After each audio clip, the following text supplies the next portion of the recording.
there was like operations tasks, there was making cider tasks, there's marketing and tap room things. And so my focus was that, like tap room, and still is tap room, marketing, brand awareness, janitor, whatever it takes. That was the nice thing, is we all went in, we're the janitors. Yep. Whatever just needed to be done, we just thought, oh, we're all hard workers, we'll just do it. Leo here, your host of the Building Bellingham Podcast, and thanks for stopping by the studio. Pour a glass of whiskey or local beer, take a sip, kick those feet up. We're going to dive into what it means to be a business owner, what it means to be a member of this Bellingham and Whatcom County community, and what it means to find peace and balance while running a badass, high-octane, local, iconic business. Let's jump in. Brad, welcome to the Leo, studio. Thank you. Season 5, Episode 1. We are here. We are here. And I'm really excited because we've talked about this for a long time, and you're someone that I've gotten to know better and better over the years, but have always been a fan of your company and your cider. And it's for those of you that have not had Lost Giants Cider, it is my favorite cider, period. Well, thanks for having me. It's been a long overdue, I think. Yeah. Partly because we're just busy, but what are you busy doing? What do you do? Run a cidery with my partner Abe. Lost Giants Cider, in fact. And you're located just down below Civic Field. Yep, we're in the Haskell Business Center, sort of central city. Yep. Down the street from Fred Meyer. Yep. So a little off the main paths, but getting there. Bellingham's growing. God, Fred Meyer has such an easy access to you guys, and I'm glad they do. Oh yeah. Yeah. It's nice for us to get trucks in and out of there as well, and just be on another side of town where there's not a lot of resources, or I guess places to drink, places to eat, and hopefully that's filling in more. Yeah, and just for the record, just if you have to go to Fred Meyer to get your groceries, pick up some Lost Giant cider there, but go to the tap room because it's a cool experience. And you guys have a lot more cider on tap than is canned, correct? Yeah, we do. We have 10 taps. Usually they're all full of the main styles the flagships, I guess you could call them, that we can. And then we have, we do all one-offs a lot, reoccurring, like pineapple habanero is usually reoccurring. I brought you a ginger and lime, which is our infuser. So yeah, we have a lot of choices in the tap room that you won't find at the stores. Kind of like a lot of, breweries and other cideries. Right. It's interesting too. You had mentioned something earlier about one of the reasons that you got into drinking cider. You do like cider. You did like cider before, but being in the beer world, you'd had a hard time finding something that wasn't sweet. Right. So tell me a little bit more, because it's like one of the things that my wife and I talk about regularly about what we love the most about this is none of them, even the ones that have sweeter palate, are not sweet. They're kind of drier. Yeah. Tell me a little bit more about that kind of journey, getting into the less sweet cider world. Yeah. Well, it went from being in the beer world, and then our story is kind of the same as a lot of people. Everybody drank cider or drinks or has drank cider in a bar or at a restaurant or something. And we've had these choices of like Strongbow and Angry Orchard, and there was these main staples, and I always thought they were sweet. They're very sweet. And who wants to drink a cup of sugar? It's sort of like drinking it's sort of like there's certain beers like that too, where it's just, I'll have one and then it's like, that's too much sugar. Yeah. And so I think the Pacific Northwest is a health conscious area, and people are looking for a less sweet alternative. But really, so that was kind of our experience. Is we didn't have we search out ciders for less sweet, drier versions, and just regionally and locally too. Yeah, regionally, and then anytime you travel, try to find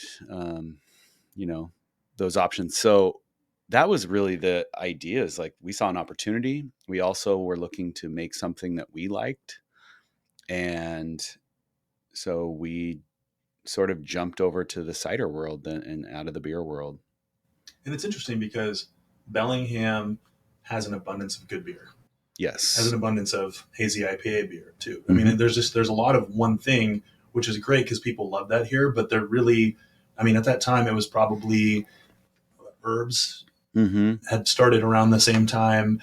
And then Bellingham Cider Company around the same time. Right. But, you know, and those are both great companies and they make good cider, but yours has really stuck to me as like the front runner. And how's the relationship with those other cideries? Because there's only a couple others, right? Yeah. Did I miss any other cider companies? Yeah. There's Herbs is now gone. Yeah. They closed up last year, and they were making really good cider. Yeah. Our relationship is good with everybody. We actually don't get to see it. We're all so busy. We're so small. All of us are so small and owner operated that we're working a lot. So we don't get a huge opportunity to connect, but, there's, Honeymoon, the cider head. And they've been around longer than any of us, but yeah, Bellingham Cider, Herbs, and us all started about the same time. I think everybody saw the same opportunity to bring in craft cider. But yeah, it's what was the question? It was just about like when you entered all kind of around the same time. Yeah. And they both have good cider. Yeah. The other thing I've seen is really dry cider, like really dry cider. Yeah. Almost uncomfortably dry cider. Yeah. But you guys are like, you found this like middle zone. Was that just like based on your own palate, or like how did you like land on this being the spectrum? Yeah. Well, we started off with a semi-sweet. Yeah. That was our sort of beginning cider that we were going to can. That was our whole plan. And we put it out on the market. It was in a red can. You probably don't remember it because it was. Oh, you do. Yeah, I have a picture of it with Mount Baker behind it that I sent to Aaron. Oh, is that right? Yeah. So that was we were trying to figure out. We liked it, but it was almost a little sweet for us. But we thought that's what our customers wanted. Mm-hmm. We weren't really sure. We had to find out, and so starting there was our sort of baseline of where we need to be. And we immediately found that that's not what people want around here. Interesting. And how did you find feedback? Asking everyone, just everyone that came in, or like just anything, asking anybody that we carried it, which wasn't a lot, but, and we also thought it was a little sweet. So we started making other versions, drier, fruited, adding fruit. And I think pineapple or maybe elderberry came next. Right. And so that was sort of really, we're 5 years in and we're still trying to figure out what styles we really love. And I think we've landed on these for the most part, but yeah, you produce obviously for, wholesale, and you produce in the tap room, and you produce, stuff that you like too, and what you think people like. But what are some of the like super funky, like interesting ones that you've created? Oh man. Well, we have this infusion program that we've had from early on that was based on a hop randle. Mm-hmm. So most people don't know what that are. It is, but it's from the beer world where you'd put fresh hops in an infusion device, a hop randle. And as the beer would go through it, and you'd get this added components of the hops it's like fresh hopping in a way. So we took that idea and decided to use fruit and herbs and whatever else we wanted to just experiment with. And we've done that for 4 years now. And you obviously have to sample a lot of it. We have to sample a lot. Yeah. And so that just allowed us to keep trying all these different flavors until we'd land on certain things. So, jalapeno cucumber. It's a good flavor. It is. And we based that off of having a margarita one time that was jalapeno cucumber. And we're like, well, this could work with apples. Yeah. And it did. People still love that one when we bring it back. Citrus really works well. So like blood orange, mm-hmm. pineapple. It's hard to remember all the crazy concoctions that we've done. We've tried fresh coffee. Fresh coffee cider. Ground coffee, ground beans. How's that? It wasn't very good. Yeah. It's exactly what you think it'll taste like. Yeah, you're like, I have to finish this, but it's not going to production. We dumped a lot of that. Yeah, it wasn't like big batches. Does it have caffeine in it too? Sure, it has coffee. So it's like a Four Loko kind of. Yeah, it was original Four Loko. Yeah. So anything was fair game, and still is. Yeah. So whatever's seasonal, like we just did, we do rhubarb strawberry, but really anything that's low, and we have everything here. Yeah. So we just try it all. Maybe not green beans or something like that, but anything that you would think that would taste good. If you guys put in a can, I'd probably drink it. Yeah, I trust you. You would drink it. Green bean, yeah, I'll drink anything. Yeah, I'll go, but not anything that you guys put out. Right. It's a trustworthy thing. Yeah. Well, I'm glad you trust us. There's a point in a business when you're spending time establishing a brand, and obviously I'm fairly certain with your design background that you created the logo. Well, I actually didn't. Whoa. I worked with my friend who's a local designer, Greg DeVere. He's a fantastic designer, but he's been my friend for over 20 years, and I always wanted to hire him. Yeah. And I finally had the chance to. And he delivered. So we spent some time creating the logo. Most of it's him. But is that him on the can, or is that no? Because you guys both have beards. No. Well, Greg. Oh, you mean Abe? Yeah. No, it really. I think it's just an inspiration of Northwest bearded dudes. I'm one of them. You're one of them. I'm one. Yeah. And if I let it go, it'll get like that. Yeah. Abe's is already there. There is no person behind that logo. It's more of just a representation of the Northwest, and our name is the same way. It's it really just is I guess an homage to old growth trees. Yeah. They're the Lost Giants that we all play in the woods. It's funny because Tiffany and I were kind of speculating. There's this old fairy tale in the old world about Lost Giants. I don't know. We were just trying to speculate. Oh, you like giant people? Giant people. Yeah. I've seen that. Yeah. Yeah. Well, we've gone down all the rabbit holes with Lost Giants as to like what people are assuming or just like what it could be, what the story could be. Yeah. Well, and just researching our logo, you have to make sure that nobody else has your name. Yeah. And so that just takes you down a long path. Was there anything close? Like Found Giants or something? Was there like good dad joke? Yeah. That is a good dad. Just that. Yeah, cheers. Nice. But was it when you were starting to look at the name and like you're obviously when you're branding yourself, you're like you're looking at everything out there, but you also get tunnel vision that like this thing that you keep refining is the next iteration, right? And then sometimes you just you're like, oh, it's going to be Bellingham something or other, and you're like, wait a minute, that's already a thing. Yeah. How did that whole process? So we didn't want to be tied to this necessarily Bellingham. Yeah. We wanted to be able to expand beyond our region. So that was part of the process of figuring out our name. Right. But we're all tree huggers, all of us, and anybody associated with Lost Giants, we're all outdoor enthusiasts and mountain bikers and hikers. And part of it, I think, was inspired by there's a trail up on Galbraith named Lost Giants. There is. Yep. Oh, yeah. And it's an old one. It's been around. It's one of the original trails up there. So I think that had something to do with it. But really, we were just trying to capture us. Yeah.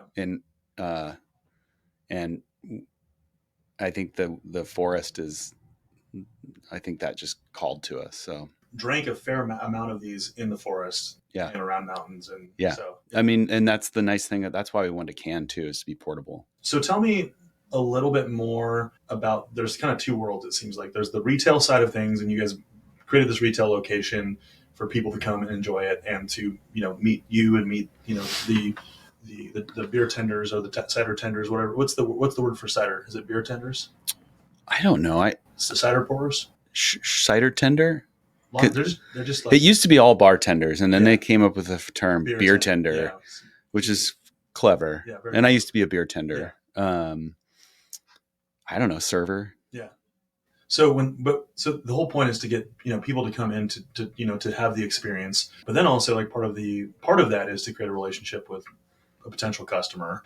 But then there's the whole other side, which is the wholesaling. So tell me a little bit, like, how do you balance those two things, and what do you start with, and what's the set, or is it just kind of like R&D until one of those things lands? Like, what's the process for a cider company to do that? Let me see if I can answer that.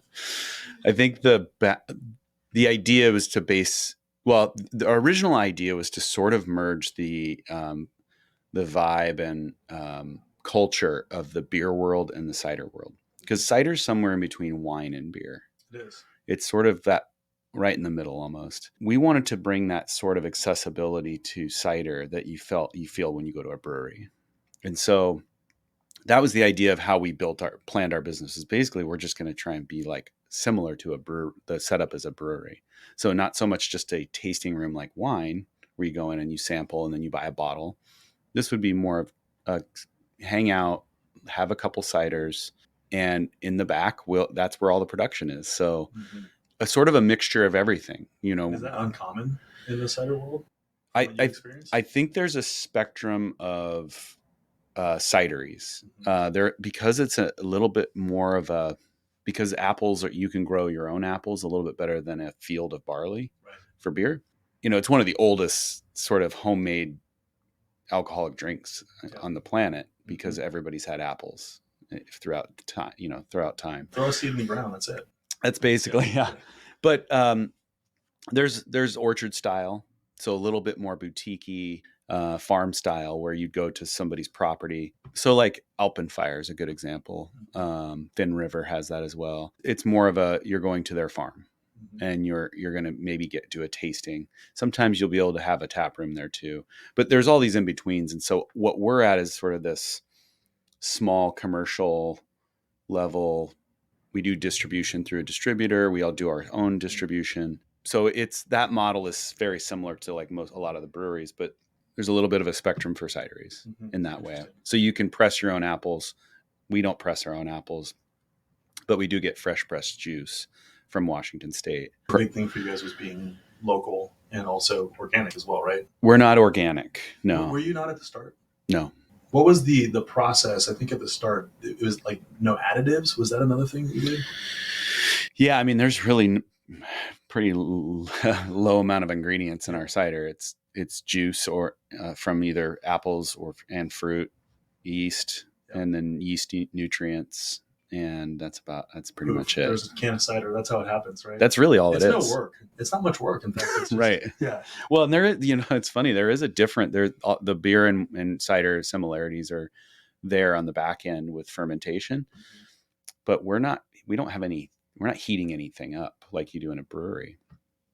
So we'll get the sugars there with the apple juice. Yep. So we're bringing in fresh pressed juice from Washington State, east side of the mountains. We'll get a truck over for multiple times a year, and it's a lot of apple. We also work with local farm, Bellwood Farms up in Linden. They have really nice apples, and they grow cider specific apples, and soon that's what we're going to be getting from them. What is a cider specific apple versus like, let's say, Honeycrisp? Yeah, it could be they're called an heirloom apple. So there's culinary apples like Fuji, Pink Lady, Granny Smith, things like that, and we use those in cider making. But cider specific apple or heirloom apples are something like a Kingston Black or a Brown Snout. Okay. There's thousands. Did you just make those names up, or are those like... They're Charlie Brown characters. Cool. No, they sound cool. What was the Black Snout? Brown Snout. Brown Snout sounds kind of badass. Yeah. There's a russet, golden russet, which sounds like a potato, but it's a cider apple. And the difference really is the sugar content and the tannins and the acidity. Cider specific apple is going to have more of like a farmhouse, maybe funk to it. It's not necessarily something you're just going to eat. You're going to press it out. What does it taste like if you eat it? Is it edible? They're all different. Yeah. Some are. Like just let's say the Brown Snout, because it's the coolest one. I couldn't tell you exactly what a Brown Snout tastes like. But it's not the same as an eating apple or a cooking apple. Nope. Even a cooking apple is different. Like one for you would put in a pie. So that might be that's probably a base of a lot of ciders in America is culinary apples, because they're more available. They're more affordable. Otherwise, we'd be selling a 6-pack for $25. So you have to use a base and then you may add in, a Brown Snout or, for a little bit of flavor. Yeah. If you want, it's like blending essentially. You're trying to figure out the right acid content, what it's going to taste like after it's fermented out. There's a lot of factors. So that's experimenting. I'm just imagining both of you in a lab coat, like just, too much acidity. It like, next, and try it again. Yep. That's right. That's what we are. We're in lab coats most of the day. Yeah. I mean, you're in a lab coat right now. That's right. This is my lab coat. Okay. So you guys have this conversation, Mhm. what is the conversation like as you're leading up to starting this company? Where did it come from? Where were you having a cider, or were you on a road trip with Abe and saying, "Man, I just haven't had a cider that I really like"? I mean, where did this? What's the origin story? I think that'd be really hard to pinpoint. Yeah. I think it was a long process of several conversations. I think we were ready for something new, and we had a third partner as well. And so there was three of us, and now there's just two. But it was a well-rounded team. Like we all had our lanes to start a business, and so there was that. That was nice because we felt like we could hit the ground running. But I think we were just ready for our own business. We were working for a brewery together, and I think it was just time for us to start something. And I think it was just good timing. But the conversations just started. We were just talking about. I think we just started talking about cider as an opportunity, because beer. We felt like beer was. There was plenty of breweries in town. There's a lot, and it's competitive. You can't just make okay beer in this town. You have to make good beer. What do you think is a town in the U.S. that you could make okay cider or beer? Like you could just make I don't know, somewhere in Oklahoma, maybe. Yeah, right. Like, you know what? This is my new town because I can make pretty mediocre stuff. You could make, well, I don't want to offend anybody, but I would say there's a lot of places in just our state that you could do that. Yeah. And we've seen it. I will make you feel better by just letting you know that I don't think those places in our state or Oklahoma, anybody from Oklahoma listens to this podcast. So I can just say whatever I want. Okay. It's mainly Kansas is our biggest demographic. It's not Oklahoma yet. So we're trying to get there because it's really important. Can't you just pick the one state that's like exactly in the middle of the United States? What would that be? Kansas. Kansas is the middle? I think it's exactly in the middle of the United States. Oh, you learn something new every day.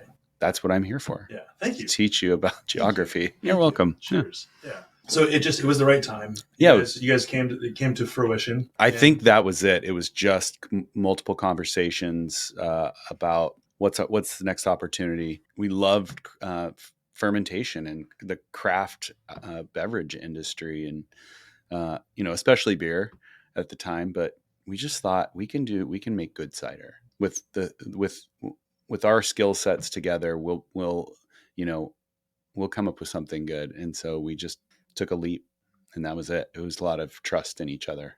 It has to be in Bellingham because it'll be too good for other places in the state. Right. That's right. No. So had you guys, either of you run a business before or started a business before? No, none of us had owned a business. I'd done freelance graphic design, but nothing like a, storefront or full operation. Right. Yeah. We had management experience, working with staff and things like that, but never our own business. And I think that's what really interested us the most, was like having our own business, making our decisions, because we were working under people that, we didn't always go our way because it wasn't our business. Right. So you know how that feeling is. Mm-hmm. You want to make your own decisions and what is right for you. Right. And so I think that was a big motivation too. Well, it's almost like with someone that has lots of ideas or has good experience or is contributing something large to a business. I mean, there's inevitably an end of the road where it's somebody else's dream and it's somebody else's business, and there's nothing wrong with that. But there's kind of a point where you get to where you go, I can't fault them for doing things the way that they do them because it's their business, and I'm a component of it. Maybe I'm less or more important than whatever it is, but also there's a point where we're not going to see eye to eye once you just push your way to a point. Yeah, I think it's just like with any place of business. Sometimes you see eye to eye, you agree on things, you are building something, and then other times where you're just feeling like it's not gonna go that direction. Yeah, I think and I don't think there's anything personal about it. I think it's just sometimes just the way it is. I agree. And so we left. We jumped off into cider, really feeling good about what we'd done and where we were headed. So it was a good time for us to do it, I think, all at the same time. So, and that was, 6 years ago. Does it feel like a long time ago, or? It feels like both. Very short. I mean, COVID really threw a wrench in timing, like it did for everybody, where we all felt like we were in sort of this Groundhog Day sort of pause. Yeah. So yeah, it feels like a long time ago that we started it, but now it feels like We've only been open 3 years. You guys did an ad that was, pineapple cider kills COVID, right? That's right. Yeah. That's how things boomed, right? Yeah. We do we claim a lot of things. A lot of scientific claims. And we don't look into it to make sure it's true or not. No. Because why would you do that? Just do a good job selling it, right? Oh, that's all you have to do is just say something and it's true. Yeah. Yeah. I think that's the way it works now. Put it on TikTok. Yeah, that's right. We've been doing dances on TikTok to sell our cider. Yep. See, now I'm going to verify that, but I shouldn't, because that's a lie. I actually just made that up. When you guys were funding the business and looking for the business, and you have three total partners. Yep. How did you divvy up responsibility? Where did the money come from? How did you find a place to hang your hat? I mean, tell me about that. Well, I don't know that we were that organized. Yeah. I think we kind of had, like I said, we had our lanes, which everybody had sort of, it was, there was like operations tasks, there was making cider tasks, there's marketing and taproom things. And so my focus was that, like taproom, and still is taproom, marketing, brand awareness, janitor, whatever it takes. And so that was the nice thing, is we all went in, we're the janitors. Yep. So whatever just needed to be done, we just thought, oh, we're all hard workers. We'll just do it. And I think hindsight, you'd probably clearly define maybe what everything is for the long term. But in the beginning, you don't really do that because you're just trying to get it to work. When you don't know, you like, ignorance is kind of bliss. Yeah. And so would you agree that hard work and being willing to do what it takes is, it's important. If you had all the foresight to each define your roles, great, but you knew what your strengths were. Yeah. And you gravitated towards things that were in those lanes, right? That's right. So it naturally happened. Exactly. And so I think I'm sure there was conversations about, well, I'm going to do this, you're going to do this, I'm going to do this. But I don't know that there was definitely not job descriptions written out for all of us. And so it's evolved, and we've gotten extra help to do certain things because we just didn't, like you said, we didn't know until we do it. And then also the business grows a little bit. So you're like, this is what we need now. The beginning was just, let's do kind of what we already know how to do from working at a brewery.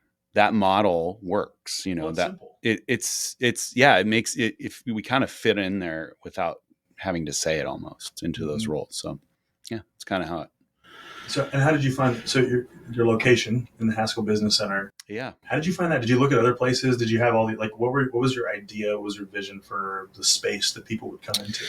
We looked everywhere in town. We didn't know what size we wanted to be. We wanted to kind of get a bigger place than we needed, and knew that we wanted to do can production, which requires a lot of space. But again, there were some unknowns. So we were looking at much small, we have 12,000 square feet where we're at. Most of it's for production, and we can still grow into it. Okay. So that's not small. That's not small. For a craft cidery with the structure that you have, that's not small. No, I would say the space is a much bigger cidery than we are. Like most cideries are not going to be probably as big, but again, depends on what type you are. So that space, we were looking at downtown. We were trying to figure out, do we want foot traffic? Do we need, what's more important? And I think we landed on production is more important. And then trying to figure out how to do that. I think the tap room was almost secondary, but we knew we wanted to have a way for people to come. We could talk to people about our cider and realize it's very important. For one, it's really important for your cash flow of your business to get people through your doors and selling off tap. But the main reason was we want to figure out what we're making. We want to talk to people live. And so that was, we just found this building, we weren't really looking in that area, but so it was just, it took some time. It took months and months for us to really think about what we wanted. Who knows if it's the right spot? It's big, and it's off. It is our spot. It feels like us now. I think for a while it didn't. It was just a lot of space. It's like buying a bigger house than you need, and it's, you're cleaning empty rooms. But now we've got a canning line now. We've expanded a lot of our production equipment. So we filled it up quite a bit. So you had some foresight to buy a building that was, or not buy, but get into a space that's a little bit bigger than what you needed, knowing that you're going to grow into it, and knowing that you're probably going to want to do production, and canning was important. You probably didn't have were you canning offsite? We had mobile canners come in, which is what most people do. So they'll come up from Seattle or Portland, and like craft canning is kind of one of the big ones. There's another one out there now. But you schedule them, they come up, they bring a mobile canning unit.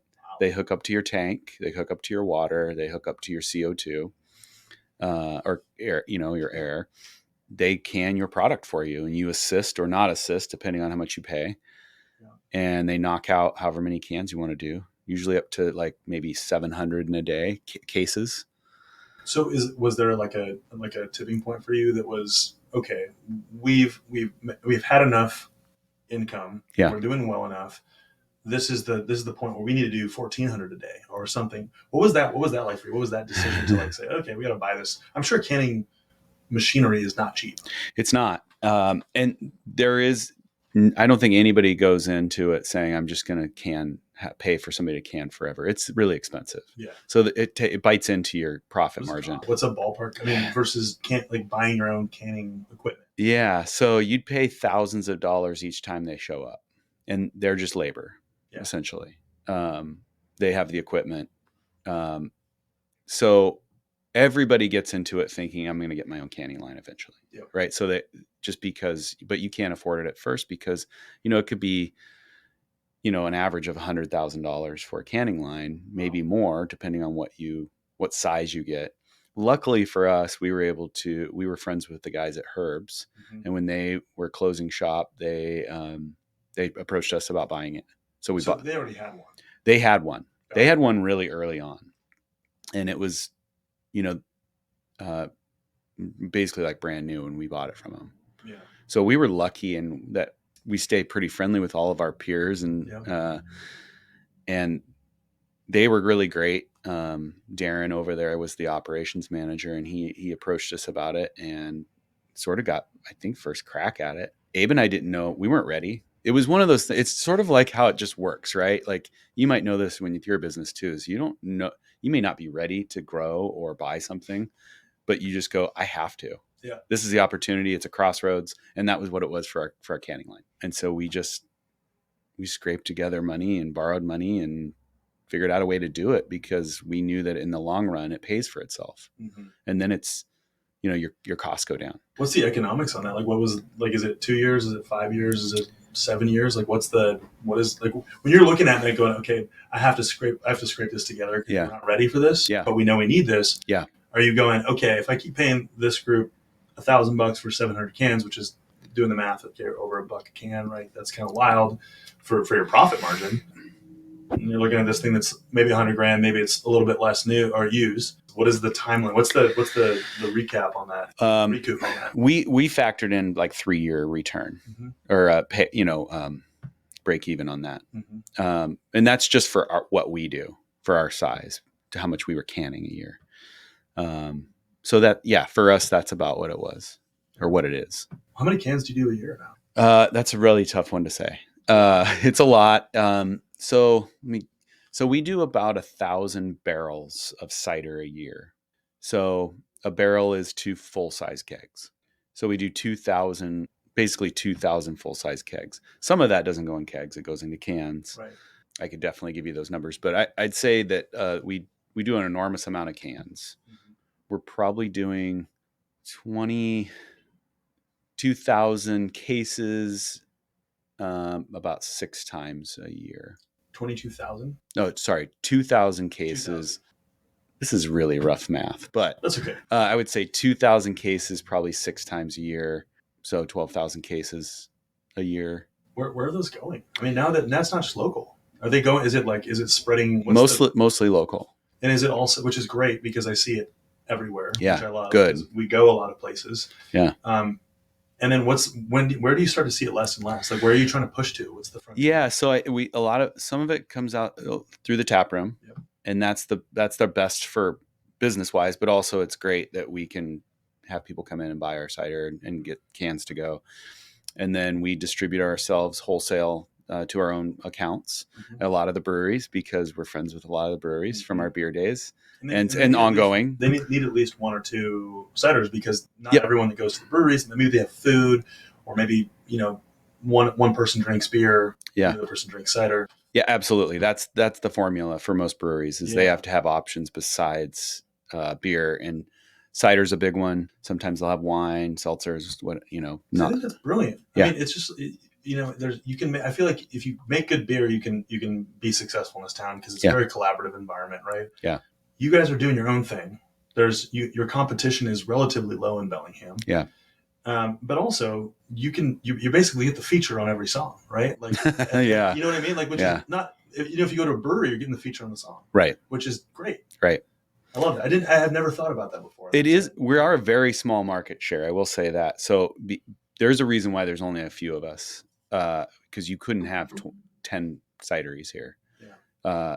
Our market share is, it's growing faster than beer because beer is sort of slowed down, but there's also only so many people to buy cider. And there's not as many people buying cider, but it is significantly more buying beer.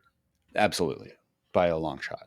And so, but it's really nice. And especially now that people are making good cider, us being one of them, there's options now. So people are buying it more because they're not just getting sugar bombs. And so, it's almost built in to almost every brewery and tap room is you're going to have cider options. And we try to get in there. We like being in breweries too, because we like that. It's the mix of the cultures too. Yeah, I mean, it's because you run your cidery like a brewery. Yeah. And so there's a cross of the worlds. You're not competing in a lot of ways. And that's been our kind of whole mantra from the beginning is you don't have to choose one or the other. Unless you're celiac or you're sensitive to gluten, things like that, you can drink whatever you want to drink. I drink beer, I drink wine, I drink whatever, depending on how I feel. And I feel like the wine world is sort of divisional that way. And it is. In that not that it's elite, but it is in its own world. There's wine drinkers. I don't drink beer because it makes me whatever. In my mind, just moderate all of it and you can have whatever you want. Yeah. And so tell Abe, because Abe only drinks cider. He only makes and he drink cider. That you only drink cider. Too. Yes. Yeah. Sorry, Abe. Sorry. This is how you had to find out. Yeah. So I think that was the idea is like, let's have this, let's incorporate it into the beer world as well. Going that direction. Not only are we just a standalone cidery, but let's be a part of let's be a part of the beer world as well.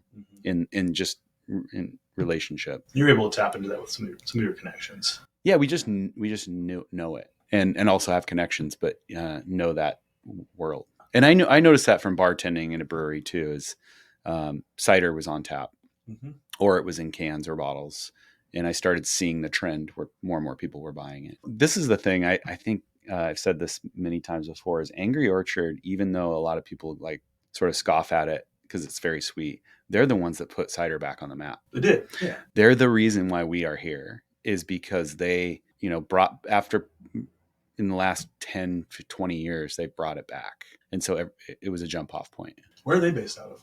Boston, I think. East Coast. They're owned by Boston Beer Company. So Sam Adams. Yeah. My only perception is that in Custer, I went to the bar in Custer. Yeah. And that's all they had. Yeah. Yeah. That and Bud Light. You'll find that in certain bars. Yeah. They're going to be pretty limited. It might be a lot of AB, like big corporations. We're going to work on that bar. It's the only bar in Custer. It's the one, the main street. Yeah. I went in there. I was looking for my Lost Giants. And they said, "What's that?" Well, you know who has it on tap that I was really pleasantly surprised is the Waterfront Tavern has Lost Giant. Yeah. It's one of the oldest, I hesitate to say the word dive bar, but I love dive bars. I call them dive bars because they're a little bit, old school, grittier. Yeah, you can get your Irish coffee at 9 a.m. and pull tabs. That's right. Yeah, and you'll see the same ass print in some of the chairs from the regulars, but they're people's ass cheeks. But they're ass cheeks. Yeah. Well, and the waterfront is a staple. It is. Anybody that's lived here for a little bit knows that the waterfront. Yes. And so that was like a badge of honor and they started serving you guys. We're on tap. Let's go. Yeah, we've been on Yes. tap for a while now. We're breaking barriers. Yeah. People are imprinting ass cheeks and drinking Lost Giants. That's right. Yeah. That's right. So day one, you were profitable. Oh, of course. Yeah. Like all small businesses. Like all small businesses, you had no debt. You were profitable day one. Tell me about the realness of starting a business. Day one, you have all this like leading up to it. Mm-hmm. You have the tap room. So we kind of quit our jobs, which was really rare for me because I feel like I've always had two jobs, but I've always had kind of two things going. We just all quit basically at the same time and focused on, it was the first time that any of us had like a summer off. We were working, trying to figure out what we were going to do at the cidery.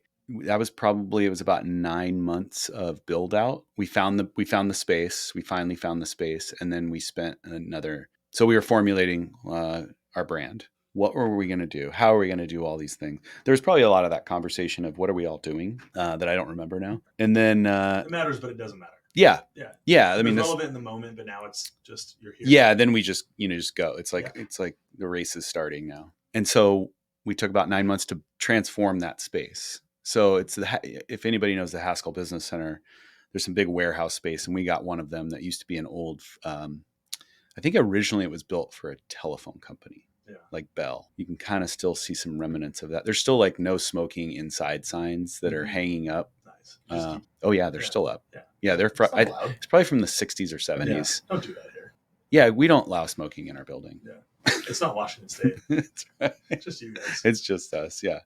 It was office space up front, big bays in the back for like service trucks and things like that. It'd been many different things. But we started doing demo, and you've been in there. You see the tap room. It looked nothing like that. Took out the drop ceilings, did all these different things to make it accessible. It's a beautiful space. Thanks. Did you guys do the work yourself, or did you? We had help. We hired some out. We did some of our own. Sam Rader Construction helped us with a lot of it. They're great. He's worked on other breweries as well. Spectrum Plumbing. Those guys were all of our plumbing. But we did what we can, save money. And that was it. It was scraping together money in the beginning. Mm-hmm. Did you take out debt? Yeah, I sold my house. Oh, did you? Yeah, I sold my house and used small deal. It was a big deal. Yeah, I bought my house in 2001 and held on to it long enough to have enough money to sort of invest in my own company. Yeah, so that was a big deal. And all of us kind of did the same thing. We were just like scraping together money, looking for investment. And we tried to do it to where we weren't in a ton of debt either. So we could start off and not have a lot of, loans or owe people money right away. And we did that. It's a big deal. Yeah. Because if you watch a Shark Tank episode, and one of the things that, Mark Cuban will shut down almost immediately is like, if somebody is not at a point where they've bootstrapped and they've not figured out a way to not just go straight to the, to the source and say, okay, there's a time and a place for a loan, right? Yeah. But that's a big deal to have that mindset. Were you taught that as a kid or as a young adult to not take on debt, or when to take on debt, or was that just something? Was that like intuition? Yeah, I think it was more intuition. I think we were all taught to handle money okay. I know my parents were really responsible. I think I got some of that from them. Yeah. I've always been pretty good with money, but nobody taught us like. When you start a business, I mean, it wasn't like we had a lot of consultation to start our business and go, let's study business. I think that's the reason why we went into business, is because we didn't study it. Yeah. You know what I mean? Yeah. If you know too much, you might not take the chance. And so if you look back at what you went through to start it, you go, wow. Yeah. There's a lot to do that again. Yeah. We would do things a little differently, I think, but so it took us some time to figure that out. It was like business school. Live on the fly. Yeah, on the fly. And I'm guessing a lot of people do that. But that was it. It was a lot of faith in ourselves, trying not to have an enormous amount of debt. So, because we didn't know how, believe it or not, 5 years ago, cider was not really on anybody's radar. Right. Really. I mean, you'd drink it at Ishka, or you'd have it in an occasional place, or at least around here. Right. But it wasn't really on the radar until sort of all of us jumped off and brought it to town. And so we didn't know how it would do. So there was a lot of faith in knowing, I think this is going to work. And that was it. So there wasn't really we just knew. So that's partly why we didn't want to go into a lot of debt. It was a lot. It was a lot of money put into it, but it wasn't like $10 million or something, or even $5 million. It was a reasonable amount of investment. It's a good example that I think people overestimate what it takes and also forget that you can bypass a lot of that by doing the work. Yeah. I want to talk about mindset because that's something that you don't see in every person. And not every person's an entrepreneur or wants to be, and there's nothing wrong. Yeah. In fact, you probably get more sleep, potentially. Working for somebody else. Yeah. Yeah. Yeah. But I also think this whole mindset of betting on yourself, when people think that there's this whole like huge risk of being an entrepreneur and going out and trying something and just like doing the thing and putting all of your money into this thing, you're crazy and I can't believe it. But like, would you agree that it's actually safer to bet on yourself than it is to bet on anything else? Like if you have confidence in your abilities? Yes. Maybe less anxiety. I don't know. For me, it was. Right. I've had so many different types of jobs and worked for different types of people. And I just have lived long enough to feel confident in myself like, I know that I'm always going to land. I'm always going to land on my feet. I've never not thought that. And so that is comforting enough to take some risks, So I think the grass is always greener. Working for somebody is really nice because you can check it at the door. Yeah. Where I work 7 days a week in my head, right? Just like you. Yeah. You're always working. But navigating like, I want to go play golf right now. Or, I don't. Were you reading my mind? Yeah. I know that's what you're thinking. Yeah.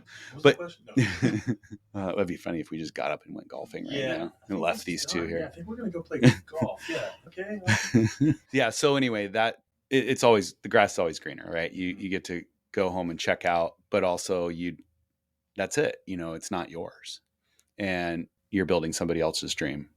So yeah, it's kind of, it just felt like, and for me personally, I just knew that I needed to try something as my own business. I knew that I would have the right ideas, and that's playing out okay. Yeah. Pretty well, actually. It's working out great. Yeah. I mean, I do feel that is kind of the nice thing is at the end of the day, all the weight of the business is on me and Abe, but at the same time, so are all the successes. Yeah. All the failures and successes are on you. So yeah, I don't know if I'd have a hard time working for somebody now. It changes things. Yeah. But I do want some days I really want to just punch out. Yeah. Especially if you go on a vacation. I know you probably do this too. You have to check all your emails and your texts and you still have to be sort of there. And so, but I wouldn't trade that. No, that's fine. No. And also then as you start to scale and grow and you have amazing people that work around you that do the things that you were doing before better than you do and expand those things and push you to grow more. Yes. Then you go, okay, now this is even better because now I have even more motivation outside my own, which is to like continue to grow this world for other people. Yeah. You've already created this dream. This dream's happening. You and Abe have done this. What's the next dream within a dream? Like, what's the next thing that you guys want to do with this company? Is it expand into South Africa? Like, what do you guys? What's the plan? What do you guys want to do? Yeah, well, I think one of the things that reoccurring conversations is finding maybe another space like maybe another tap room with higher traffic. I think getting out of your own region with, say like your product, you have to be pretty big. Yeah. So, we've dipped our toes in the Seattle water a little bit. Like we get a little bit down there. And that's one of the things is maybe growing our business, but having another outlet as far as like a place where people can come. Cause like I said, we're just, even though Bellingham's small, if you're not in the right spot, and maybe it isn't Bellingham that we have this tap room. It might be maybe another area. I really like Tacoma because I grew up there, but I think Tacoma is really cool now. I don't know if that's even possible, but things like that is part of the conversation is like, how can we expand that side of things? I think that's where the craft industry is going to, is less maybe distribution. Interesting. Because the profit margin is so slim now. That's what I've been hearing. The packaging, all of these elements for packaging are really expensive. It's the least per pound for pound. This is the smallest profit margin. Tap house is number one. Tap house is number one. You don't even have to can it. You just pour it. You're pouring it. Yeah. And so I think that's what a lot of people are doing. I mean, look at Culshan and Trackside. Yeah. That is such an amazing space. It is. So lucky that kind of happened for them and for our town. You guys are there too. And we're on tap. Yep, Yeah. we're on tap there, and those guys are great.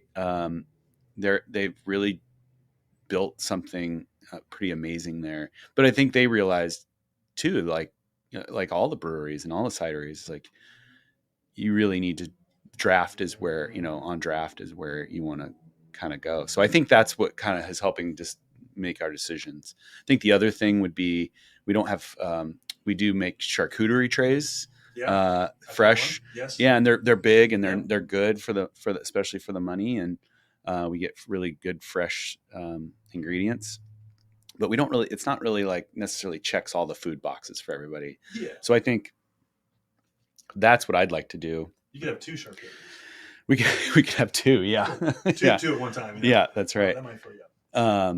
No, but really just try and figure out maybe the food side of things, which is a whole nother, I guess, business as well. But none of us have experience in. So that's another thing that we talk about, but those are kind of the main ones at the moment.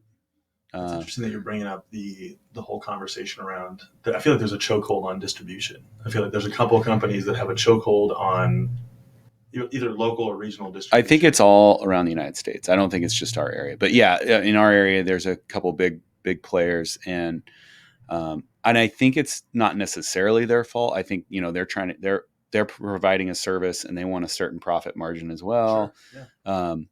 But what's happened is especially since COVID is like aluminum prices went up, and some of these companies don't want to like, let's say, the manufacturers of printing cans, they don't want to deal with the smaller companies as much anymore. They like the big ones because that's easier to deal with. They make more money.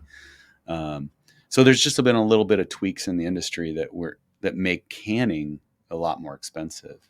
And so when you're our size, which is fairly small, we don't get the buying power. We're not buying a truckload. Right. And so you can imagine like you get a savings when you do that. And so all of us smaller cideries and breweries, we struggle with it. We want to do it and we like doing it. But man, you have to diversify to stay alive. You do. You can't just do one thing. You can like one avenue better than the other. Yeah. But also you have to kind of do all of it. Yeah. And we really don't want to stop canning or anything like that. It's just, we have to try and find ways to keep everything running. Right. And so I think adding another tap room would be great. I don't know if and when that's going to happen, but that'd be pretty cool. In Bellingham, or maybe somewhere else. Maybe. Stay tuned. Stay tuned. Cider. Yeah. Just keep drinking our cider and that'll help. Well, I'm excited to work my way through this. I'm very excited. Okay. Yeah. Please do. And I love all these flavors. And I just appreciate you taking the time to sit down with me today and tell me more of your story. I know a lot of us that drink your cider are like, we've talked, but also what are the real things? Because people see the apple with the beard and they go, this is what I associate with, but then they don't. Yeah. They sometimes forget there's 2 or 3 or 1 or 10 people grinding behind this brand to make this thing great. Yeah, and that's us. Yeah, there's 6 of us total working at Lost Giants, and we work very hard to keep this machine going, and it's our passion, and yeah, we're there doing it every day, and we love it. For those of you that have listened to episode 1, this is episode 1. This is the pioneer episode again. So the bar is set. The bar is set at greatness. So no, here's the thing. Like I want people that listen to this to know that I genuinely this is my favorite cider company. Oh well, thank you. And I'm excited that you guys. Not only did you guys launch it and stay creative and stay very much in your authenticity, who you guys are, the flavors you like, but you also like when I would, send you feedback on something, you were totally like awesome and just listened. And that's super cool. So there's people behind the brand. There's owners that appreciate that too. So if you get a chance, and you will, because if you're at a brewery or you're at the tap room, And at the tap room, you will definitely get cider. If you're at a brewery, there's a good chance in Bellingham that there will be one or two options on that menu. Yeah, So or ask for it and have them bring it in. So if you haven't tried it, I'm telling you to try it. It's my sales today. plug. Like if you want to kick your feet up and have a great cider, Yeah. It's not too sweet, right? Not too dry, right? Just right. There's something for everyone. And so again, go give it a try. And if you are listening to this and you've made it this far in the episode, I will meet you at Lost Giants and I will buy you a flight. So, Perfect. Reach out on the Instagram, talk to Tiffany, talk to me, find us somehow, and I'll buy you a flight so you can get all the flavors. And if you're not a cider person, we'll go drink some cider if you like it. Hey everyone, it's producer Tiffany here. This episode was recorded in September of 2023, and so this offer of a flight of ciders at Lost Giants with Leo is valid until December 15, 2023. So, yeah. Brad, thanks for joining me today. Thanks, Leo. Yeah. Appreciate you. Boom. Building Bellingham is a community podcast exploring leadership, challenges, failure, and mindset with entrepreneurs right here in Whatcom County, Washington. You can be the first to hear about upcoming guests by subscribing to the Building Bellingham Facebook or Instagram pages, as well as the Building Bellingham YouTube channel. This episode was produced and edited by Tiffany Holden. Our videography is done by Cooper Hansley. Community projects are by Taylor Beal. To learn more about the team behind the podcast and to download our media kit, check out our website at www.livebellinghamnow.com or search Cohen Group NW on Facebook, Instagram, YouTube, or LinkedIn. From the whole Building Bellingham podcast team, thank you for listening.